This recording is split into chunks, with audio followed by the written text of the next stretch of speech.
আসসালামু আলাইকুম প্রিয় বন্ধুরা, সবাই কেমন আছেন? আরেকটি নতুন রেসিপি দেখার জন্য সবাইকে আমন্ত্রণ জানাচ্ছি।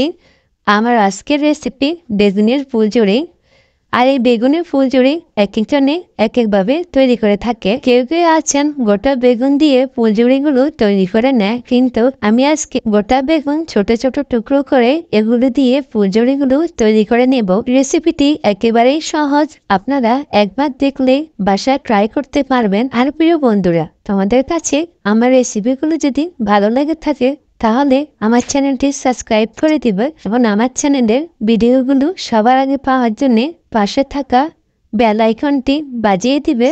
তো আজকের রেসিপিটি শুরু করার জন্য আমি প্রথমে 1/3 কাপ নিয়ে নিচ্ছি বেসন, আর দিয়ে দিচ্ছি 4 টেবিল চামচ চালের গুঁড়ো, আর দিয়ে দিচ্ছি 1/2 টিস্পুন রসুন পেস্ট, 1/2 টিস্পুন আদা পেস্ট, আর দিয়ে দিচ্ছি 4 টিস্পুন ভাজা জিরে গুঁড়ো, দিয়ে দিচ্ছি 4 টিস্পুন ধনিয়া গুঁড়ো, দিয়ে দিচ্ছি 1/2 টিস্পুন হলুদ গুঁড়া, দিয়ে দিচ্ছি 1/2 টিস্পুন মরিচ গুঁড়ো, দিয়ে দিচ্ছি স্বাদ মতো লবণ। এখন এই সব উপকরণ ভালোভাবে হাত দিয়ে মিক্স করে নেব। এটাকে যখন হাত দিয়ে মিক্স করা হয়ে যাবে তখন এতে অল্প অল্প করে পানি দিয়ে একটা ব্যাটার তৈরি করে নেব। ব্যাটারটা পারফেক্ট হওয়ার জন্য এখানে অল্প অল্প করে পানি ব্যবহার করতে হবে। প্রথমে আমি একবার পানি দিয়ে দিচ্ছি, এখন আবারও কিছুটা পানি দিয়ে এটাকে মাখিয়ে নিচ্ছি।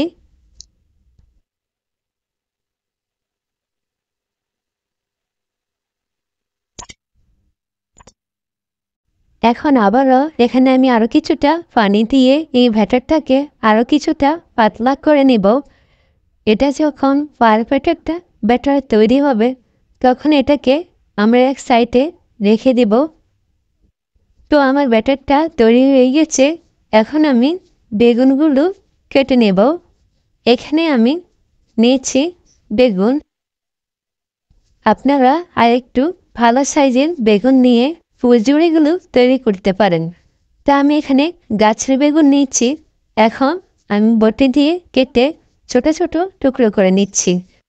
তবে আপনারা কিচেন চাকু দিয়ে বেগুনগুলো কেটে ফুলঝুরি তৈরি করে নিতে পারেন। তো আমি বটি দিয়ে কেটে নিচ্ছি। আর এখানে আমি একটা বেগুনকে দুটো ভাগ করে তারপরে পাতলা পাতলা করে কেটে নিচ্ছি।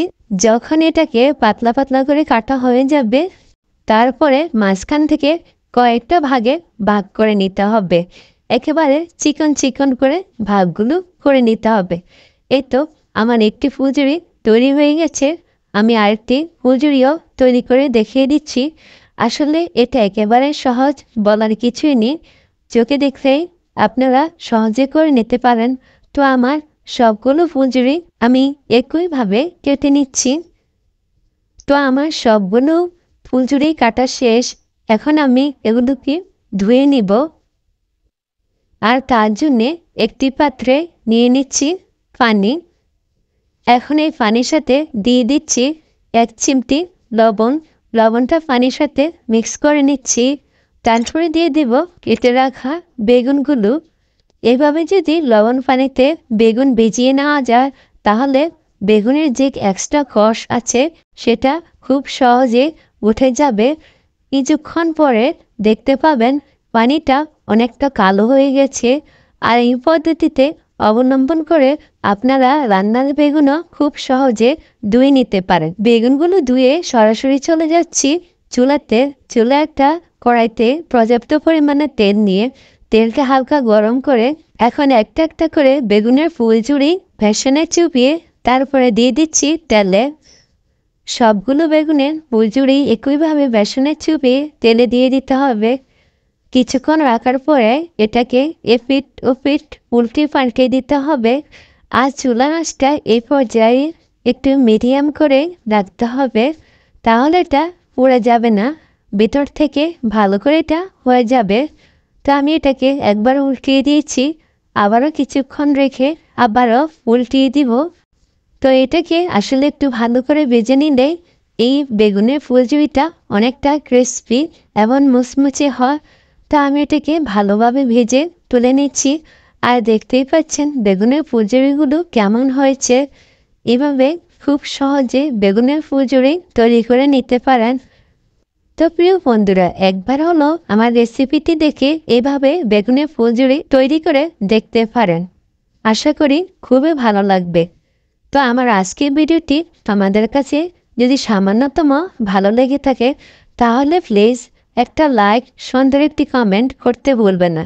আর যদি মনে চায় আমার ভিডিওটা ফ্রেন্ডস অ্যান্ড ফ্যামিলির সাথে শেয়ার করে দিতে পারো, তারাও দেখে এভাবে বাসায় ট্রাই করে খেতে পারবে। তো সবাই অনেক বেশি ভালো থাকবেন, সুস্থ থাকবেন। আজকের মতো বিদায় নিচ্ছি। আল্লাহ হাফেজ।